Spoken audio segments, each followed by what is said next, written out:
இன்றைக்கி இந்த வீடியோவில் நம்ம வவுச்சர்ஸ் பற்றி பார்க்க போகிறோம். ஸோ வவுச்சர்ஸ் அப்படிங்கிறது வந்து traditionally it is a physical document, ஃபிசிக்கலாக ஒரு பேப்பர்னு வச்சுக்கோங்களேன். பட் இப்போது காலத்தில் நம்மளுக்கு டெக்னாலஜி ரொம்ப டெவலப் பண்ணணும். இப்போ நீங்கள் இந்த வவுச்சர்ஸ் என்ன பண்ணலாம்னா ஒரு டிஜிட்டல் ஃபார்மேட்டில் சாஃப்ட் காப்பி கூட மெயின்டைன் பண்ணிக்கலாம். அதுக்கு உண்டான டூல்ஸ் பற்றி நம்ம வந்து டிஸ்கஸ் பண்ண போகிறோம். பட் என்னவாக இருந்தாலும் சரி, ஃபிசிக்கலாக ஒரு வவுச்சர் வச்சுக்கிட்டாலும் சரி, இல்லை ஆன்லைனில் டிஜிட்டலாக வச்சுக்கிட்டாலும் சரி, அதோட கண்டென்ட் வந்து மாற போகிறது இல்லை. அதோட ரூல்ஸ் அண்ட் ரெகுலேஷன்ஸ் என்னெல்லாம் விஷயம் அதில் தேவை, என்னெல்லாம் கவனிக்கணுங்கிறது மாற போகிறது இல்லை. அதனால் அதை பற்றி டிஸ்கஸ் பண்ண போகிறோம். ஸோ இந்த வவுச்சர் வந்து உங்களுக்கு பேசிக்கலாக நமக்கு ரெண்டு விஷயத்துக்காக இந்த வவுச்சர் ஃபாலோ பண்ணுறோம். ஒன்று வந்து பர்சனலாக நம்ம கம்பெனியோடைய விஷயத்தை நம்ம பெட்டராக தெரிஞ்சுக்கிறதுக்காக நம்ம மெயின்டைன் பண்ண போகிறோம். ஸோ ஒரு அத்தரைசேஷன் யாரோட அனுமதி மூலமாக போகுதுங்கிறத தெரிஞ்சுக்கிறதுக்காக இருக்கட்டும், இல்லை ஒரு பர்டிகுலர் எக்ஸ்பென்ஸோ இல்லை பர்டிகுலர் இன்கமோ அதோட பர்டிகுலர் டீட்டெயில்ஸ் எல்லாம் விவரமாக நம்ம தெரியணுன்றதுக்காகவா இருக்கலாம். இந்த மாதிரி நம்மளோட அக்கௌண்ட்ஸை வந்து பூர்ணமாக்குறதுக்காக நம்மளுக்கு வவுச்சர் தேவை. இது வந்து நம்மளுக்கான ரீசன், ஃபர்ஸ்ட் ரீசன். இன்னொரு ரீசன் ஏன் நம்ம வவுச்சர் மெயின்டைன் பண்ணணும்னு சொன்னால், சட்டத்தில் வந்து மெயின்டைன் பண்ண சொல்கிறோம். யார் சொல்கிறாங்க? இன்கம் டேக்ஸில் சொல்கிறாங்க. அக்கௌண்ட்ஸ் யாரெல்லாம் வந்து பார்க்க போகிறாங்களோ, அக்கௌண்ட்ஸ் யாரெல்லாம் பண்ணுறாங்களோ, செக் பண்ணுறாங்களோ, யாரெல்லாம் அக்கௌண்ட் மெயின்டைன் பண்ண சொல்லி சொல்கிறாங்களோ, அவங்களாம் என்ன பண்ண சொல்கிறாங்கன்னா வவுச்சர் மெயின்டைன் பண்ண சொல்லி சொல்கிறாங்க. ஸோ என்னன்றதை பார்த்துருவோம். நம்ம ஒரு 3 ஏரியாவாக என்ன பண்ண போகிறோம்னா இந்த வவுச்சர்ஸை பார்க்க போகிறோம். டைப்ஸ் ஆஃப் வவுச்சர்ஸ், எத்தனை டைப்பாக நீங்கள் வவுச்சர் மெயின்டைன் பண்ணணுங்கிறத பார்க்க போகிறோம். கண்டென்ட், அந்த வவுச்சரில் என்ன கண்டென்ட் இருக்கணுன்றதை பற்றி பார்க்க போகிறோம். அப்புறமா அதுக்கு சப்போர்ட்டிங், அதுக்கு பேக் பேப்பர் என்ன இருக்கலாம், இல்லை வேறு என்ன இருக்குன்னு பார்க்க போகிறோம். ஸோ ஃபஸ்ட்டு வந்து நம்ம என்ன பார்த்துடலாம், வவுச்சர்ஸ், டைப்ஸ் ஆஃப் வவுச்சர்ஸ் பார்த்துடலாம். 4 டைப்பாக பிரிச்சிருக்கேன் வவுச்சர்ஸ். ஸோ முதல் டைப் வந்து என்னென்னு கேட்டிங்கன்னா ரெசிப்ட்,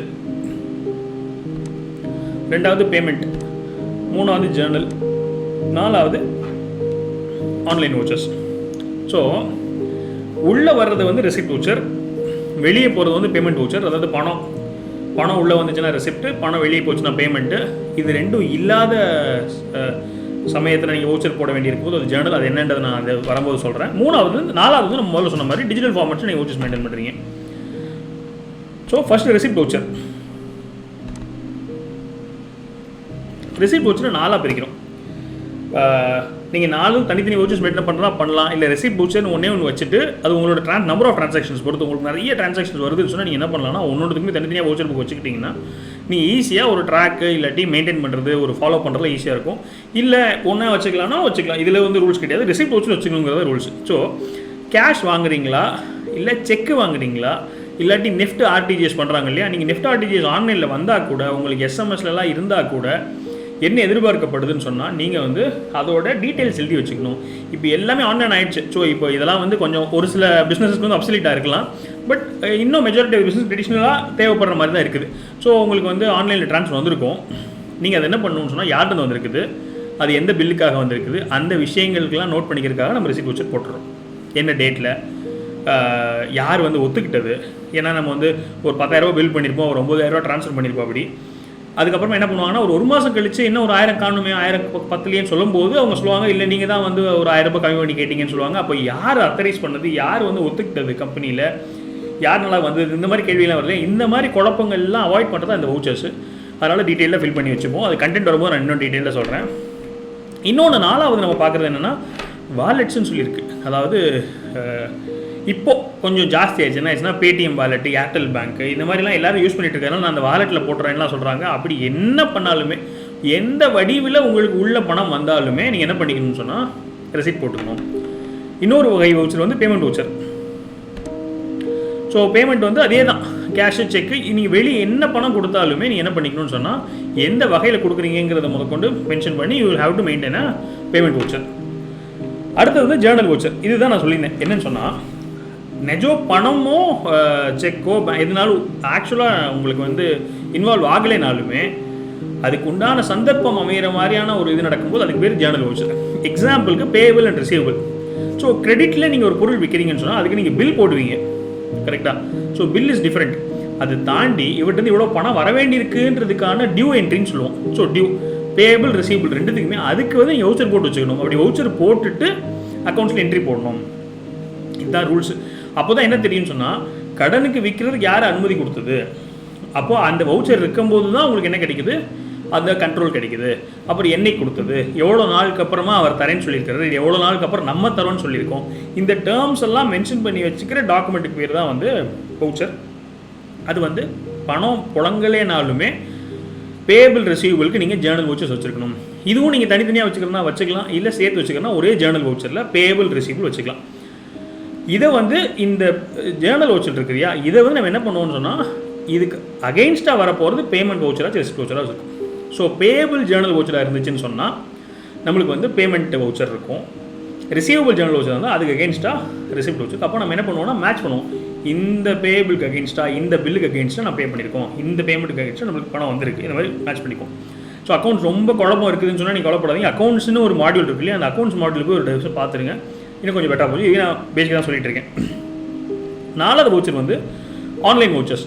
ஸோ இது எல்லாத்தையுமே ஆன்லைனில் பண்ணுறதுக்கான அம்சங்கள் வந்துருச்சு. ஸோ நிறைய டூல்ஸ் இருக்குது, அந்த டூல்ஸ் பற்றி நம்ம டிஸ்கஸ் பண்ணுறோம். அதில் என்ன வந்துருச்சுன்னு சொன்னால், இப்போ நம்ம எல்லாம் பேசிகிட்டு இருக்கோம், இது எல்லாமே கம்ப்யூட்டர்லேயே நீங்கள் ஆன் அ கிளிக் ஒரு பேமெண்ட் வவுச்சரோ இந்த வவுச்சரோ போட்டுட்டு அதில் நரேஷன் எழுதுறது, ரெஃபரன்ஸ் நம்பர் எழுதுறது, இந்த மாதிரி கீழே கண்டென்ட்னு ஒன்று கொடுத்துருக்கேன் 10 பாயிண்ட்ஸ். அந்த கண்டென்ட் எல்லாத்தையுமே வந்து உங்கள் வவுச்சரில் மென்ஷன் பண்ணிக்கலாம், அத்தரைசேஷன் வச்சுக்கலாம், எல்லாமே ஆன்லைனில் வந்துருச்சு. அப்படி ஆன்லைனில் இருக்குதுன்னு சொன்னால் வெல் அண்ட் குட், அதுலேயும் நீங்கள் எல்லாத்தையும் ஃபாலோ பண்ணிக்கலாம்.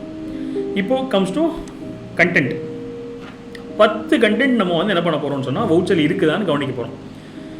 வவுச்சர் ஃபாலோ பண்ணுறவங்க நிறைய பேர் பண்ணுறாங்க, ஒரு சிலர் பண்ணாமல் இருக்கிறாங்க. அப்படி ஃபாலோ பண்ணுறவங்களில் வந்து நிறைய பேர் வந்து இந்த 10ல் ஒரு சில பாயிண்ட் விட்டுருவாங்க. அப்போ என்ன ஆயிடுதுன்னு சொன்னால் கடனுக்குன்னு வவுச்சர் இருக்குமே வழியே அதோட ஃபுல் பெனிஃபிட் நம்ம யூஸ் பண்ணிக்க முடியாது. ஸோ ஃபுல் பெனிஃபிட் நம்ம யூஸ் பண்ணிக்கிறதுக்காக இந்த 10 கண்டென்ட் நீங்கள் செக்லிஸ்ட் மாதிரி போட்டு வவுச்சரில் எல்லாம் இருக்கான்னு பார்த்துட்டு இதை கம்பெனியில் ஃபாலோ பண்ணுறாங்கன்னு பார்த்துக்கோங்க. இது ஆன்லைனில் இதே தான் பொருந்தும். ஏன்னா நான் சொன்ன மாதிரி சொன்ன மாதிரி ஆன்லைனோ இல்லாட்டி ஃபிசிக்கலோ எந்த வவுச்சராக இருந்தாலுமே அந்த ரூல்ஸு கண்டென்ட்லாம் அதே தானே, அது மாற போகிறதில்ல. அது மாதிரி விட்டுட்டு பண்ணுறாங்க இல்லையா, இதையும் என்ன பண்ண போகிறதில்ல, மாற போகிறது. ஏன்னா சாஃப்ட்வேரில் வந்து எல்லாத்தையும் மேண்டேட்டரி கொடுத்துருக்க மாட்டான், விட்டுருப்பான். ஏனோ தானோன்னு சொல்லிட்டு நம்ம 4-5 காலம் மட்டும் ஃபில் பண்ணிவிட்டு இதில் மெயின் ப்ராப்ளம் என்னென்னு கேட்டிங்கன்னா நம்மளோட தொழில் அக்கௌண்ட்ஸு இந்த ரிலேட்டட் ஆடிட் ரிலேட்டட் விஷயங்களில் வந்து பாதி இதை ஃபாலோ பண்ணுறது எதுக்காகன்னு கேட்டிங்கன்னா கவர்மெண்ட்டில் சொல்கிறாங்க, இன்கம் டேக்ஸ் சொல்கிறாங்க, கம்பெனியில் சொல்கிறாங்க, ஆடிட் கேர், இந்த மாதிரி காரணங்களுக்காக நம்ம ஃபாலோ பண்ணுறது ஜாஸ்தி இருக்க ஒழிய நம்மளுக்கு அது எந்தளவுக்கு பயன்பெறுங்கிற பாயிண்ட் வந்து நிறைய பேருக்கு அண்டர்ஸ்டாண்டிங் போய் சேரலைங்கிறது என்னோட அபிப்பிராயம். அஃப்கோர்ஸ் உங்கள் நிறைய பேர் வந்து ஃபுல்லாக ஃபாலோ பண்ணிட்டு இருப்பீங்க, அவங்கள பற்றி நான் சொல்லலை.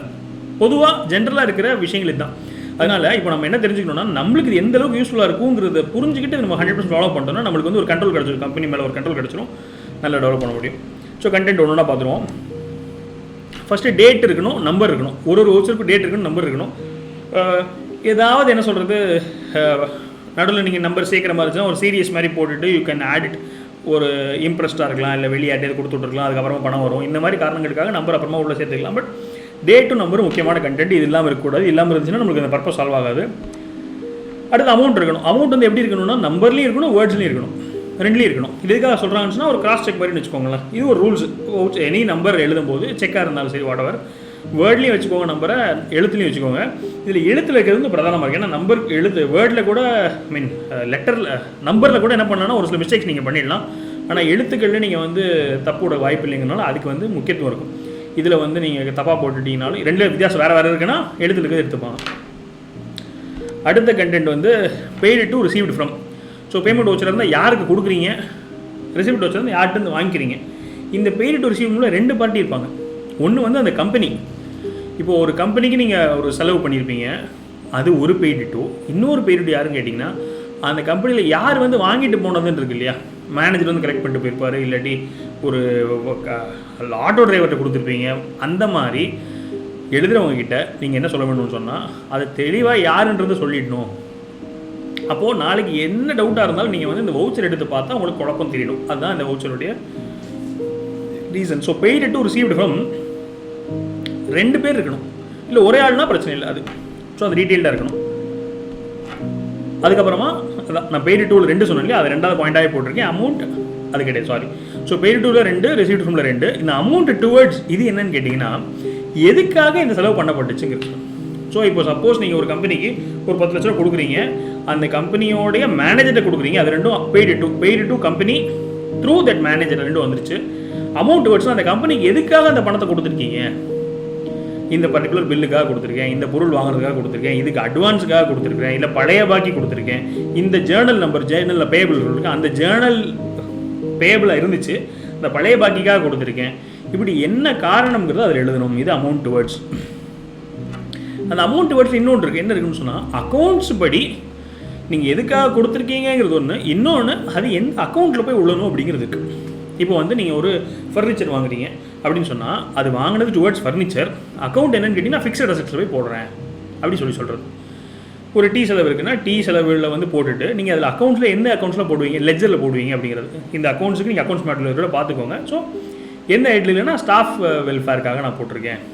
இந்த மாதிரி பெய்டு டு ரிசீவ்டு ஃப்ரம் 2, என்ன கம்பெனி யார்கிட்ட கொடுத்துட்டோம், அமௌண்ட் டுவர்ட்ஸும் 2. ஒன்று வந்து என்ன பர்பஸ்க்காக அந்த செலவு இல்லாட்டி அந்த உள்ளே வந்த வருமானம், இன்னொன்று வந்து எந்த லெஜரில் போட போகிறோம். உங்களுக்கு ஒரு வருமானம் வந்திருக்கும், அந்த வருமானத்துலேயும் உங்களுக்கு நிறையா வகைகள் இருக்கும் இல்லையா, அதில் எந்த வகையில் அந்த வருமானம் போய் சேரும்ன்ற அந்த அக்கௌண்ட். இந்த பேங்கிறது என்னென்னு கேட்டிங்கன்னா, உங்கள் கம்பெனியில் கொடுத்துருப்பார் இல்லையா, அதை கொடுத்தது யார் கொடுத்தாங்க, அந்த அமௌண்ட் பெய்டு டு வந்து எந்த கம்பெனிக்கு, இன்னொரு பெய்டு டு வந்து யாருக்கிட்ட கொடுத்துட்ருக்கோங்கிறது. இந்த பேய் வந்து நம்ம செலவு பண்ணுறோம், நம்ம கம்பெனியில் யார் வந்து அந்த பணத்தை எடுத்து கொடுத்தது, கேஷியர் கொடுத்தாரா இல்லாட்டி அசிஸ்டன்ட் மேனேஜர் கொடுத்தாரா இல்லாட்டி யார் கொடுத்தாங்க, அதே மாதிரி பணத்தை உள்ளே வாங்கினது யார் வாங்கினது, அந்த பொறுப்பு நம்ம யாருன்னு அக்கௌண்டபிள் பண்ணிக்கிறதுக்காக. மேக்கருங்கிறது இந்த வவுச்சர் எழுதுகிறவர், இந்த பணத்தை கொடுக்குறவர். இதெல்லாம் ஒருத்தர் மேலே ஒருத்தராக இருக்கலாம். அப்படி இல்லைன்ற பட்சத்தில் இந்த பாயிண்ட்ஸ் வருது. ஏன்னா அப்ரூவலுக்கு நீங்கள் ஒருத்தர் வச்சுருப்பீங்க, அவர் தான் வந்து பணத்தை கொடுப்பாரா இருக்கும், ஆனால் கேஷியர்கிட்ட வந்து பெர்மிஷன் வாங்கிட்டு கொடுப்பாரா இருக்கும். அப்படியே வர்றது அத்தரைசேஷன். யார் வந்து இந்த பணம் செலவழிக்கிறதுக்கு அத்தரைஸ் பண்ணது, யார் பெர்மிஷன் வாங்கிட்டு போனது. இது பொதுவாக நிறைய கம்பெனிஸ் என்ன பண்ணியிருப்போம்னா, பர்ச்சேஸ் ஆர்டர் அப்படின்னு ஒரு டாக்குமெண்ட் வச்சுருப்போம். பர்ச்சேஸ் ஆர்டருங்கிறது என்னென்னா, நீ ஒரு கம்பெனியில் வந்து ஒரு பொருள் வாங்குறதுக்கு முன்னாடி இந்த எல்லா வேலையிலும் முடிச்சு வச்சுக்கணும். முடிச்சு வச்சுட்டு நான் வந்து பெர்மிஷன் கேட்குறேன், நீங்கள் வந்து வாங்கலாம்னு சொல்லி அப்ரூவல் கொடுக்குறீங்க. அதுக்கப்புறம் இந்த கம்பெனிலேருந்து ஆர்டர் பண்ணி அதிலே வந்துடும் யார் மேக்கர் யார் அத்தரைசேஷன்லாம் முடிஞ்சிடும். அப்புறம் பர்ச்சேஸ் ஆர்டருக்கு அகேன்ஸ்டாக வந்து பொருள் அனுப்புவோம், அதுக்கு அகேன்ஸ்டாக நம்ம பேமெண்ட் பண்ணுவோம். ஸோ இந்த வேலையெல்லாம் முன்னாடியே முடிஞ்சிடும். அதுக்கு பர்ச்சேஸ் ஆர்டர். அப்படி இருக்கிற இல்லாட்டி அத்தரைசேஷன்ற ஒரு கான்செப்டில் பணம் கொடுக்குறதுக்கு யார் அத்தரைஸ் பண்ணதுன்னு சொல்லிட்டு அந்த அத்தரைசேஷன் 2 கட்டம் 3 கட்டமாக இருந்ததுன்னு சொன்னால் அது பண்ணுறது. இன்னொன்று வவுச்சரில் என்ன இருக்குன்னு சொன்னால் ரெஃபரன்ஸ் இருக்கணும். என்னென்னு சொன்னால், பேமெண்ட் பண்ணுறதுக்கு எந்த பில்லை வாங்கிட்டு நம்ம பேமெண்ட் பண்ணுறோம் அந்த பில்லோட நம்பர் எழுதுறது, இல்லாட்டி வந்து இந்த நபர் சொன்னார்னா அந்த நபரோட ரெஃபரன்ஸ் எழுதுறது, ஜேர்னல் பேபிள் அதோடைய ரெஃபரன்ஸ் எழுதுறது. இந்த மாதிரி ரெஃபரன்ஸ் எதுக்கு அகெயின்ஸ்டாக அப்படிங்கிறதுக்கு நம்ம போட்டிருந்த அமௌண்ட் டுவர்ட்ஸ் வந்து செலவு கணக்கு இல்லையா, இது வந்து அவங்க கொடுத்துருக்கிற பில்லு அந்த விளக்கத்தோடைய ரெஃபரன்ஸ் நம்பர் அது எழுதுகிறோம். 9 வந்து E&O அப்படின்னு நம்ம மென்ஷன் பண்ணிடணும்னு ஆசைப்பட்றோம் வவுச்சர்லேயும் ரிசிப்ட்லேயும். என்னென்னு கேட்டிங்கன்னா, எரர்ஸ் அண்ட் ஒமிஷன்ஸ். என்னதான் இருந்தாலும் ஏதாவது தப்பு பண்ணுறதுக்கு வாய்ப்பு இருக்குது இல்லையா, அதனால் கீழே நம்ம நிறைய கம்பெனிகளெலாம் அக்ரிமெண்ட்ஸில் போடுறோம் இல்லையா, ஸ்டார் போட்டு கண்டிஷன்ஸ் அப்படிலாம் போடுறாங்க இல்லையா, அந்த மாதிரி நீங்கள் எரர்ஸ் அண்ட் ஒமிஷன்ஸ்னு பிரிண்ட் பண்ணும்போது உங்கள் வவுச்சரில் இல்லை ஆல்ரெடி பிரிண்டடில் அது எழுதிக்கிறது நல்லது, சேஃபு. ஸோ நாளைக்கு என்ன சொல்லலாம்னா, தப்பு தான் நடக்கிறதுக்கு வாய்ப்பு இருக்குது இல்லையா, அதுக்காக ஒரு சேஃப்டி ப்ரிகாஷன்ஸுக்காக E&O வச்சுக்கிறது நல்லது. 10வது அடிஷ்னல் காப்பி. ஸோ இது வந்து எப்படி வைக்கலாம், நீங்கள் வந்து கம்ப்யூட்டராக இருந்துச்சுன்னா அதுவே வந்து 4 காப்பி போட்டுரும். இல்லாட்டி நீங்கள் வந்து கார்பன் காப்பி வச்சுக்கிறது நல்லது. கார்பன் காப்பி வச்சுக்கிட்டீங்கன்னு சொன்னால் ஒரு அத்தன்டிசிட்டி. ஸோ அது எத்தனை காப்பினா நம்மளுக்கு ஒரு காப்பி வேணும், கொடுத்துட்றோம். பேமெண்ட் வவுச்சர் இருக்குது இல்லையா, பேமெண்ட் வவுச்சர் பொறுத்த வரைக்கும் பெரும்பாலும் நம்மளுக்கு மட்டும்தான் அது நம்ம அவங்ககிட்ட கொடுத்துட போகிறதில்ல. அவங்ககிட்ட கையெழுத்து மட்டும் வாங்கிப்போம். பேயி இருக்கு இல்லையா, அதில் கொடுக்குற மட்டும் கையெழுத்து வாங்குவோம், ஃப்ரம் டு அவங்கள்ட்டையும் கையெழுத்து வாங்கிக்குவோம். அவங்கெல்லாம் கையெழுத்து வாங்கி வச்சுக்கிட்டு நம்ம ஒரு காப்பி வச்சுப்போம். அக்கௌண்ட்ஸுக்கு ஒரு காப்பி, இல்லாட்டி கம்ப்யூட்டர் ஃபைல் மெயின்டைன் பண்ணுறவங்களுக்கு ஒரு காப்பி, இல்லை வாங்கிட்டு போனவங்களுக்கு ஒரு காப்பி, இல்லை ட்ரான்ஸ்போர்ட் பண்ணுறவங்களுக்கு ஒரு காப்பி. இந்த மாதிரி காப்பீஸ் போயிட்டுருக்கும். சப்போர்ட்டிங்ஸ். இப்போ வவுச்சர்லாம் நம்ம பாயிண்ட்ஸ் முடிச்சிட்டோம். இந்த வவுச்சர் கூட என்ன சேர்த்து வைக்க போகிறோம் அப்படின்னு சொல்லிட்டு, ஏன்னா இது எழுதுறதுக்கு எல்லாத்துக்கும் ஒரு ப்ரூஃப் இருக்கணும். என்ன பேசிஸில் எழுதுறோங்கிறது வாயில் காதில் கேட்டு எழுதுறது இல்லாமல் என்ன ப்ரூஃபு, நம்ம ரெசிப்ட் வவுச்சர் போடுறோம்னா எந்த பில்லுக்கு அகேன்ஸ்டாக நம்மளுக்கு பணம் வந்திருக்கோ அந்த இன்வாய்ஸ், நம்ம ரைஸ் பண்ண இன்வாய்ஸோட காப்பி வச்சுருவோம். இல்லாட்டி அந்த ரெஃபரன்ஸ் எழுதிப்போம். ரெஃபரன்ஸில் ஆன்லைன்லன்னா அது இருக்க போகுது. ஸோ அது வச்சுக்க போகிறோம். பேமெண்ட் பண்ண போகிறோம்னு சொன்னால் நம்மளுக்கு வரும் போகிற இல்லையா பில்லு, அந்த பில்லை வந்து நம்ம அட்டாச் பண்ணிடுவோம். கடையில் இருக்கட்டும் இல்லை எனி கம்பெனி இருக்கட்டும், அவங்க கொடுக்குற பில்லு நம்ம அட்டாச் பண்ண போகிறோம். சப்போஸ் பில்லே இல்லாத ஒரு செலவாக இருக்குங்கிற பட்சத்தில், இப்போ ஆட்டோவில் போயிட்டு வராங்க, இல்லை டீ வாங்கிட்டு வராங்க, இந்த மாதிரி செலவுகள்லாம் பில் இருக்காது இல்லையா, அதுக்கு பில் இருக்காது. அதுக்கு என்ன பண்ணிப்போம்னா கையெழுத்து மட்டும் நம்ம வாங்கிப்போம். போயிட்டு கையெழுத்து மட்டும் வாங்கிப்போம். அது போக ஒரு ஒர்க் ஷீட் ஏதாவது இருந்ததுன்னு சொன்னால், இந்த மாதிரி என்ன சொல்கிறது, இத்தனை பேருக்கு வந்து நான் வாங்கிட்டு வந்தேன், இல்லை இந்த பொருள் வாங்கிட்டு வந்தேன், இல்லை இந்த ஏரியாவுக்கு போயிட்டு இருந்ததுக்கான ட்ராவலிங் எலவன்ஸ், இந்த மாதிரி வாட் எவர், அதுக்கு ஒரு பேக் பேப்பர் நம்ம ஒர்க்கிங் எழுதி வச்சுப்போம். இதுதான் அந்த அதர்ஸ். இது போக உங்களுக்கு என்னென்ன வருதோ அதெல்லாம் அதாவது சேர்த்துக்கிட்டிங்கன்னா நல்லது. என்ன மாதிரின்னு கேட்டிங்கன்னா, இப்போ பர்ச்சேஸ் பண்ண போகிறதுக்கு பெரும்பாலும் ஆஃபீஸில் என்ன பண்ணுவாங்கன்னா வாரண்ட்டி இருக்கு இல்லையா, அந்த வாரண்ட்டி கார்ட்ஸை அதிலே வச்சுருவாங்க, இந்த வவுச்சர்லேயே வச்சு ஃபைல் பண்ணி வச்சுருவாங்க. ஸோ தட் வாரண்ட்டி கார்டு உங்களுக்கு எப்போ தேவைன்னு எப்போ கண்டுபிடிக்கிறது ஈஸின்னு சொன்னால், நேராக போய்ட்டு உங்கள் கம்ப்யூட்டரில் எந்த அக்கௌண்டிங் சாஃப்ட்வேரில் எதில் போட்டிருக்கீங்களோ அதில் எந்த டேட்டில் பர்ச்சேஸ் பண்ணுவோங்கிறது நேராக போய்ட்டு அது என்ன வவுச்சர் டேட்டுன்னு பார்த்துட்டு அந்த வவுச்சர் ஃபைல் எடுத்துட்டிங்கன்னா நேராக அந்த வாரண்ட்டி எடுத்துடலாம். இது one of the easiest way உங்கள் வாரண்டிஸ் இதெல்லாம் வந்து ஃபாலோ பண்ணுறது. அதெல்லாம் வந்து நீங்கள் என்ன பண்ணிக்கலாம்னா அந்த பர்டிகுலர் பில்லோட அட்டாச் பண்ணிடலாம். ஒரு சிலர் வாரண்டிக்குனே தனியாக ஃபைல் வச்சு அதை மெயின்டைன் பண்ணிட்டு இருப்பாங்க. பட் அதுவும் கண்டுபிடிக்கிறதுக்கு ஒரு சிஸ்டம் வச்சுக்கலாம், நீங்கள் இண்டெக்ஸ் போட்டு யூஸ் பண்ணிக்கலாம். ஸோ இதெல்லாம் தான் பேசிக்காக நீங்கள் மெயின்டைன் பண்ண வேண்டிய சப்போர்ட்டிங்ஸ். ஸோ ஒரு ரீகேப் ஒன்று பார்ப்போம். ஸோ மெயினாக நம்மளுக்கு வந்து என்னென்னு கேட்டிங்கன்னா 4 voucher, receipt, payment, journal, online. கண்டென்ட்டில் 10 கண்டென்ட் இருக்குது. இந்த மைண்ட் மேப் நான் என்ன பண்ணிடுவேன்னு சொன்னால் இந்த வீடியோ கீழே இந்த மைண்ட் மேப்பை வந்து நான் கொடுத்துறேன். ஸோ டவுன்லோட் பண்ணிக்கோங்க. அதுவும் இல்லாமல் இந்த ஃபார்மேட் எல்லாமே நான் என்ன பண்ணுவேன்னா உங்களுக்கு ஒரு காப்பி கொடுத்துறேன். ஸோ வவுச்சரில் இந்த கண்டென்ட்லாம் இருக்கிற மாதிரி, இந்த விஷயங்கள்லாம் இருக்கிற மாதிரி receipt voucher format, payment voucher format, Journal voucher format இது எல்லாமே நான் கொடுத்துருவேன். ஸோ அதுவும் உங்களோட ரெஃபரன்ஸுக்கு வச்சுக்கோங்க. இது வந்து ப்ரீ பிரிண்டடாக வச்சுக்கலாம், இல்லை உங்கள் கம்பெனி பிராண்டு போட்டு நீங்கள் வச்சுக்கலாம், அது உங்கள் விருப்பம். இதில் உங்களுக்கு வேறு ஏதாவது சந்தேகம் இருந்துச்சுன்னு சொன்னால் நீங்கள் கமெண்ட் செக்ஷனில் கேளுங்க. நீங்கள் வேறு ஏதாவது ஒரு டிஃப்ரெண்ட்டாக இந்த மாதிரி வவுச்சர்ஸில் நீங்கள் மெயின்டைன் பண்ணுறதுக்காக வச்சுருந்தீங்க, அதையும் ஷேர் பண்ணுங்கள். கம்யூனிட்டி மெம்பர்ஸ்க்கு யூஸ்ஃபுல்லாக இருக்கும். அடுத்த வீடியோவில் பார்ப்போம்.